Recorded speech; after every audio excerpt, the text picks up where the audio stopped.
Hi guys, today we are going to read one of the books that I bought Connor. So I know a lot of you are about to go into kindergarten next year. And when we went back to take Connor to kindergarten's back to school night, there was a book fair, and this is the book he chose. So that was kind of cool since y'all are starting, y'all are going to start kindergarten soon, to read a book that we got when Connor was going to start kindergarten soon. It's called Wild About Books by Judy Sierra. Sorry, my voice is a little funny today.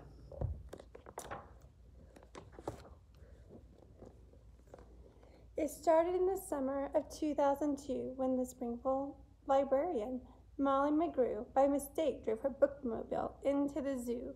Molly opened the door, she led down the stair, turned on the computer, and sat in her chair. At first, all the animals watched from a distance, but Molly could conquer the strongest resistance.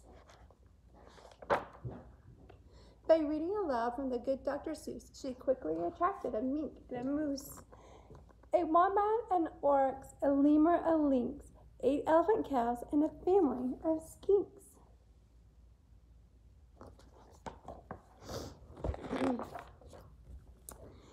In a flash, every beast in the zoo was stampeding to learn all about this new something called reading.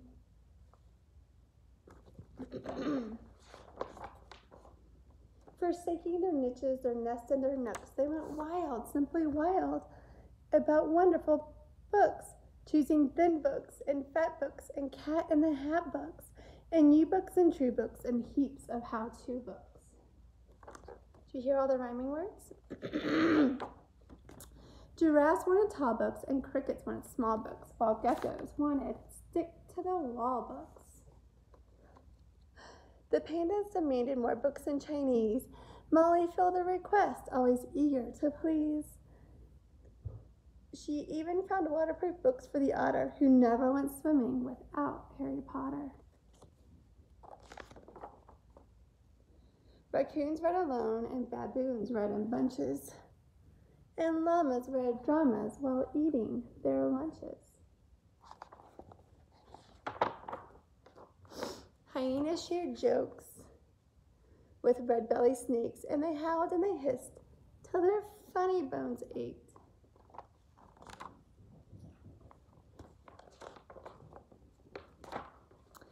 A tree kangaroo who adored Nancy Drew began solving mysteries right there at the zoo, such as why are their Bangkok's books overdue?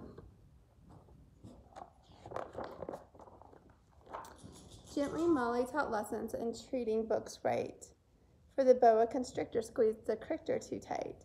Baby bunnies mucked up Goodnight Moon with their paws, and giant termites devoured the Wizard of Oz. Do you hear the titles of the other books, like The Cat in the Hat, Goodnight Moon, and The Wizard of Oz? It's kind of cool, huh? And Harry Potter. And Bears Love Books was completely outrageous. They licked all the pictures right off of the pages.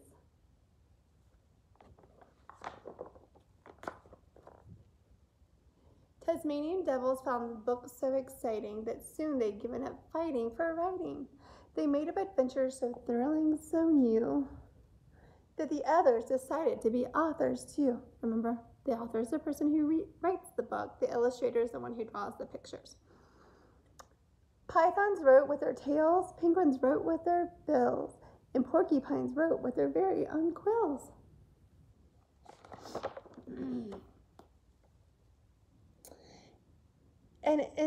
At the new insect zoo, bugs were scribbling haiku. Haiku is a type of poem. The scorpion gave each a stinging review. A walking stick, a cannibal twig, silently devours a leaf, eating, not eaten. Pretentious.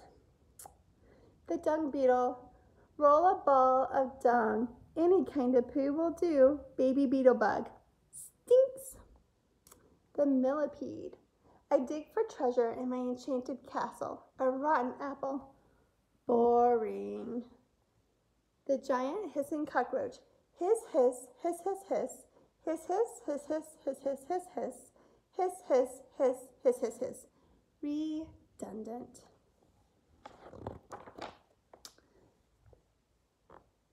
the cheetah's new novel began to take shape, he read chapters each night to the Barbary ape.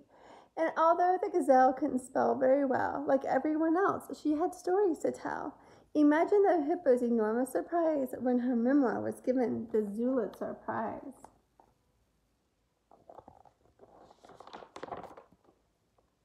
With so many new books, Molly knew what to do. She hired 12 beavers, a stork, and a gnu to build a branch library there at the zoo. Then the animals cried, "We can do it ourselves. We can check out the books. We can put them on shelves." And they did, and they do, up to this day. 3 cheers for the Zooberry. Hip, hip, hooray. When you visit the zoo, now you surely won't mind if the animals just seem a bit hard to find.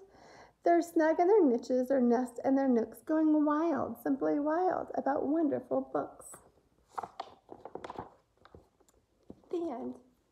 So I hope you enjoyed. Miss you guys. It is super snowy, so maybe you'll get to go sledding today or build a snowman. Who knows? But bye. Love you guys.